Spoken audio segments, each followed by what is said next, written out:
The rain came down in torrents, cold and merciless, drenching the cracked pavement of the lonely street. Alina pulled her thin shawl tighter around her shoulders, but it did nothing to shield her or the tiny child in her arms.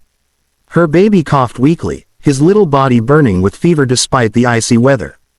Her heart squeezed in panic. He needs a doctor now.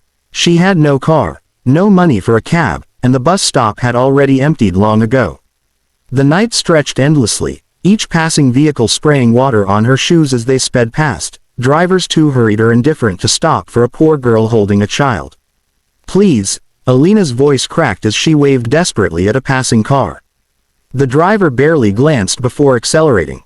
Her knees weakened, her baby whimpered, and she rocked him gently, whispering, "Hold on, my love.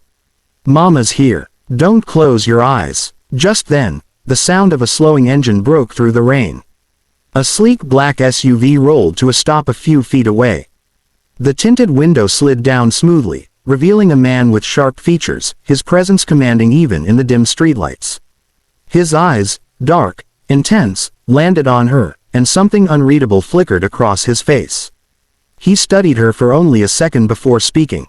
"Where are you going?" His voice was deep, calm, yet carried a weight of urgency. Alina blinked, clutching her baby tighter. The hospital. He has a fever, he's struggling to breathe. "Please, can you?" Her voice faltered. She wasn't sure if she was begging a stranger or simply crying out to fate. The man's jaw tightened, and he immediately reached for his phone. His tone was clipped, authoritative. "Bring the Lamborghini. Now." Front entrance. Alina's eyes widened in disbelief. A Lamborghini? Was this man mocking her in her most desperate hour?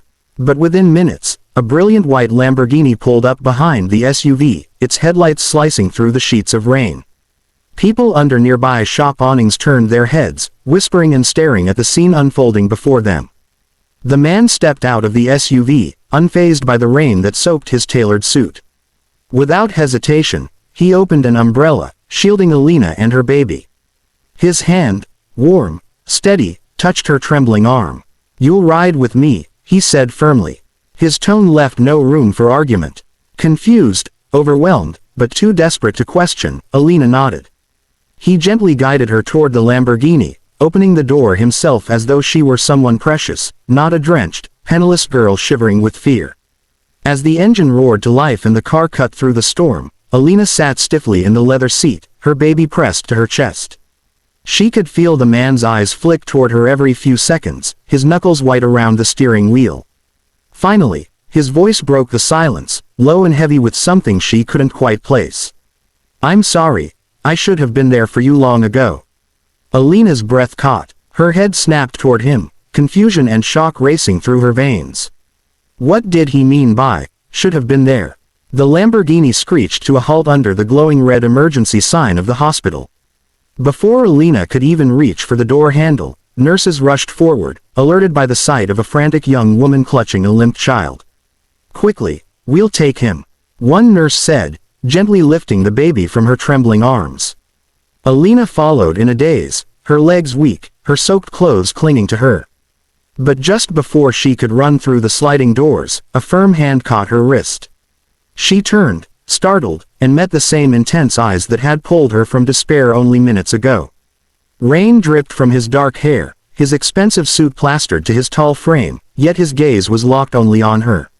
"I know who you are, Alina," he said quietly, but with a certainty that made her chest tighten. Her lips parted. What are you talking about?" "You don't." "I do." His voice broke, raw and unguarded. 3 years ago, you vanished. No explanation. Nothing but silence. I searched everywhere. And tonight, when I saw you in the rain, holding him," he swallowed hard, his eyes flicking to the hospital doors where her son had been taken. "I knew instantly. He's mine, isn't he?" Alina froze. The words she had dreaded for years finally hung in the air. She wanted to deny it, to protect the fragile little world she had built alone, but tears betrayed her first. Her lips trembled. I didn't want to burden you," she whispered, the rain mixing with her tears. "You had your empire, your world, your responsibilities. I was just me. And he wasn't planned. I thought." "Stop." His voice cut through her excuses, sharp yet trembling with emotion. He stepped closer, closing the distance until she could feel the heat of his presence despite the storm. You were never a burden. Do you hear me? Never. And neither is he. Her throat tightened. Years of loneliness, of sleepless nights and silent sacrifices, rushed back in a flood. And now here he was, the man she had once loved, the man who had unknowingly left her to face it all alone. Before she could speak, the hospital doors slid open, and a nurse emerged with a gentle smile. Miss, your son is stable now. His fever is under control. We'll keep him overnight for observation, but he's going to be fine. Relief struck Alina like a wave. Her knees gave out beneath her, but strong arms caught her before she hit the wet ground. Easy, he murmured, holding her against his chest as though he'd done it 1,000 times before. She could hear his heart racing, steady and strong, as if anchoring her to the present. She buried her face in his soaked shirt, unable to hold back her sobs. For the first time in years, she let herself lean on someone. His lips brushed against her hair, his words breaking with quiet conviction. I'm sorry for every day I wasn't there. But listen to me, Alina, those days are over. I'll never leave you or him again. From this moment on, you're not alone. That's my promise. Alina closed her eyes, clutching the fabric of his shirt. For the first time, hope didn't feel like a dangerous dream, it felt like the beginning of something real. And as thunder rumbled in the distance, she realized that fate had brought him back into her life at the very moment she needed him most. And why did it feel like his words carried the weight of a truth she had tried so hard to keep buried?